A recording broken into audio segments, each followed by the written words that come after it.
be mine. I have always wanted to have a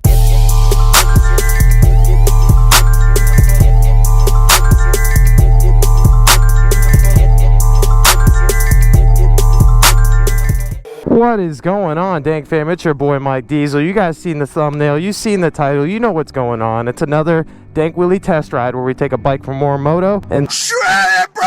Today we have a beautiful 2016 BMW S1000rr. It's a base model, but this bike as a base model even rips. So we like to get right to the point with these test rides, guys, so I'm not going to bore you walking around this bike talking about it too much, but just to give you a quick little walk around of what it is a light white Lupin blue color scheme, MSRP of $15,695. It's 449 pounds wet weight. That means all your fluids, everything else already in it, ready to ride. So this bike has 199 horsepower, and that makes 179 horsepower to the wheel, and then 83 foot-pounds of torque. So being a 2016, this bike has been out for 7 years. It was introduced back in 2009, and the reason that BMW created this bike is so that they could compete in the World Superbike Championship. So all the way from 2009 until 2014, you have this beautiful 1000cc bike that's just been dominating the competition, and BMW had to go ahead and take a perfect bike and make it more perfect, and they did that with a bunch of little changes that we're going to go ahead and get into with this video. Enough talking about this bike, let's go ahead and get to the B-rolls.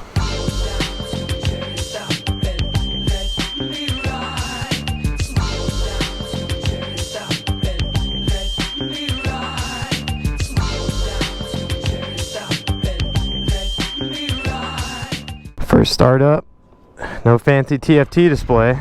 Hopping on, man. Even with a stock exhaust, this thing's definitely got a nice hum to it. Showing love to the scooter fam. So I want to go ahead and squeeze this test ride in before I take my trip up to Tennessee. Hope you guys have a great, happy holidays. That's right around the time this video is going to be dropping. And if you don't celebrate holidays, hope you're just having a great life in general. The reason I wanted to test ride this bike for so long, a lot of people have been asking about the newer Gen S1000s. I've only rode the Gen 1 and Gen 2 S1000rrs. But this bike's very special because over the past year, I've been gawking over this bike and I've been wanting it so bad. But it's cool that I can go ahead and do a test ride for you guys and not actually have to buy it. Compared to like the V4, this is way smoother of a bike in my opinion to ride around the streets, and maybe it's just because it's not as powerful, but it still rips. So right now we're in slick mode, and just like the Ducati that was in race mode last test ride, this bike's at its full power potential. There's 3 different modes for the first generation of S1000s that they made, and that would be race, sport I believe, and then wet / rain, whatever you want to call it. And basically between those power modes, it adjusts the suspension, it adjusts your braking and everything else based on that road condition that you selected. So right around the time that this new gen came out, the 2015, they went ahead and introduced 2 different modes, which was the slick mode and the user mode. And slick mode is basically a balls to the wall race mode. You had to plug in a little dongle under your seat, and it basically unlocks the bike into slick mode. So that's pretty cool. When you buy a bike, they give you a little plug with it in your owner's manual and stuff, and they're like, don't plug this in until you're ready to rip it, bro. Oh man.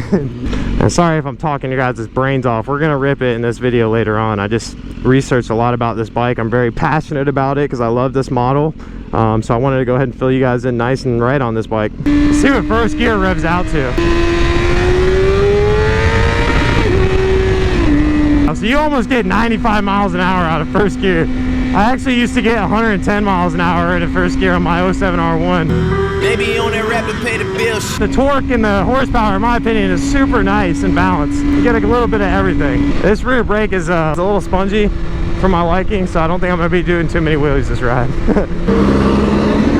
This is a used bike, obviously, and I don't know what all work's done to it, but with a stock exhaust, it still doesn't feel or sound completely stock, so there might be some kind of tuning done to it. So when the 2015 model came out, that was the Gen 3 of this bike, and they changed a lot of stuff on it. The biggest thing that they changed was fairings and headlight. The front end is totally different from the previous gen, and it still had the similar looks to it, unlike the 2019 2020 models coming out where the headlights are perfectly unison. This bike was 8.8 pounds lighter than the previous generation, 2014 and previous. And on top of that, it still managed to get about 6 more horsepower from factory.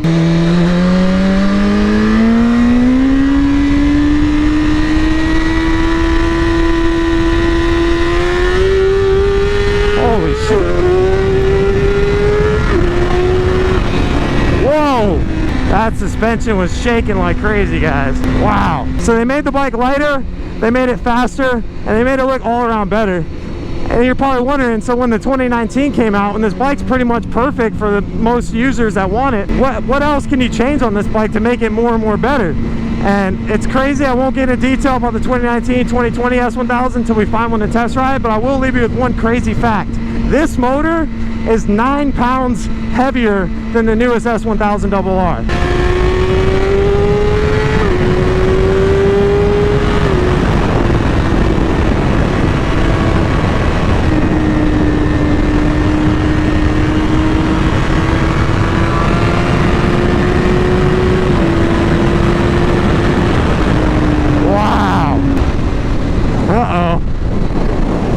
Looks like we got landscape trucks going undercover now. That was like a cop parking spot. All right, so we're gonna do one last fat pass on this bike, guys, but I hope you guys learned some stuff about the 2016 BMW S1000rr. But on a real note, guys, I'm a professional stunt rider. I do all kinds of crazy stuff, so it might look like I'm doing some crazy riding right here, guys, but this is well under my skill capabilities. So with that being said, no matter if you ride faster than me, if you ride slower, do not do what I do. Just use it as a learning lesson as far as the stuff that we're doing on these bikes. You should be at a race course and all that good stuff, but I'm poor and I'm in Florida and we only have one racetrack at the tip of it. And yeah, I haven't been to a track yet, but if any of you guys are watching, you want to bring me to a track day and let me wreck one of your bikes, feel free to let me know. It'll be my first track day and we can get it going. So while we gas up, guys, I want you to go ahead and let me know what your favorite part on this bike is. Leave a comment. I'm gonna say for myself, I gotta say that quick shifter. Oh, those Bentley SUVs are so tough. I think they're like supercharged too. One day I'll be hauling the kids around in that thing, getting some double the speed limit tickets, making them children proud. Most of you guys know what this turn means. Be sure to like the video, because if you haven't by now, you're most likely going to in just a second.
These bikes. I guess I'll tell you guys my opinion on the bike overall, what I think about it. I absolutely love this bike. I've always loved the S1000rr model. I think it's just, in my opinion, it's just a little bit more nicer than all the other Japanese bikes from a start. You can make any bike exactly how you want it long term with the right parts and everything else, but as a whole, this bike comes from factory with just a great package all around. But that's also why it's about $4,000 or $5,000 more brand new versus all these other bikes. Not to mention the even newer models, all this other newer stuff. But this one, as a base model bike, has tons of stuff to offer, tons of technology. Overall, I would definitely buy 2 of these versus one Ducati V4S. and then my buddies can ride with me. So the reason I want one of these bikes so bad is they might be about $15,000 brand new, but you can find this exact generation on the used market nowadays and get a premium package version of this, which means that the wheels are going to be forged, you're going to have a lot more electronics, you got heated grips for whatever reason you need those. If you get one of these used, it's one of the best bang for buck bikes you can get, all the power and everything else behind it. All right, we got to get a true launch test, guys. That first one was so crappy. I'm going to try to redo it now. I tried just ripping the throttle, letting the clutch out fast, and the bike didn't like that, like the V4. And the reason the V4 liked me ripping the clutch like that is just because it was a more torque-based bike. So this bike likes to wind up a little bit more. Now you can rip it.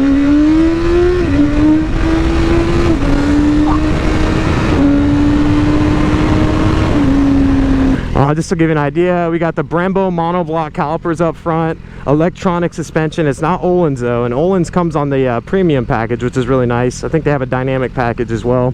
I love this signature chrome swing arm that they got. It's like a polished aluminum. It's a really meaty quick shifter, up and down shifting, and like I said, one of my favorite parts about this bike and all bikes in general is that the transmission on this bike is so nice. It shifts so smooth.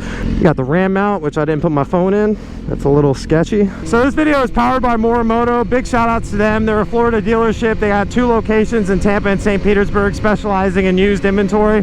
This bike is one of those. And the cool thing about them, a lot of these dealerships around here and just in general like to go to auctions and buy their bikes, so they don't really get to meet these owners that own these bikes and get their hands on these bikes before they go and feel them. One cool thing about Morimoto is they actually take a truck and trailer up to these private party sellers and buy these bikes from people's garages, so you know exactly the type of history that these bikes had from the guy that's actually purchasing it. So when you go to these dealerships and buy these bikes, they're not just BSing you about the information on them. You can actually get an accurate estimate because they're the ones that were there buying the bike from the owner himself. And who knows the bike better more than the owner himself? So big shout outs to Morimoto for powering this video. 2 cool things about that is the fact that they ship nationwide. So if you're in the middle of Oregon and you want this bike, you can get it. Just contact them. And on top of that, if you let them know that DankWheelie myself has referred you, you'll get up to $500 off your bike. Any day now, whenever you feel like it. Alrighty guys, that's gonna wrap up today's test ride on this beautiful 2016 BMW S1000rr. So I hope you guys enjoyed this video. I want to know, leave a comment your favorite part about this bike, as we can't do any more test rides until we get 10,000 likes on this video, so we need to go ahead and get that done. And shout outs to my Patreon team right here. We're building a hand-built 2018 Ninja ZX6R from the best parts, and we're giving it away to one of you lucky subscribers. I hope to have more of you guys joined in on that build. Click the link in the description if you guys want to join that. Other than that, let me know what bike you want me to test ride next. Feel free to like, comment, subscribe if you enjoyed the video, and like always, keep it dank and happy holidays. Later.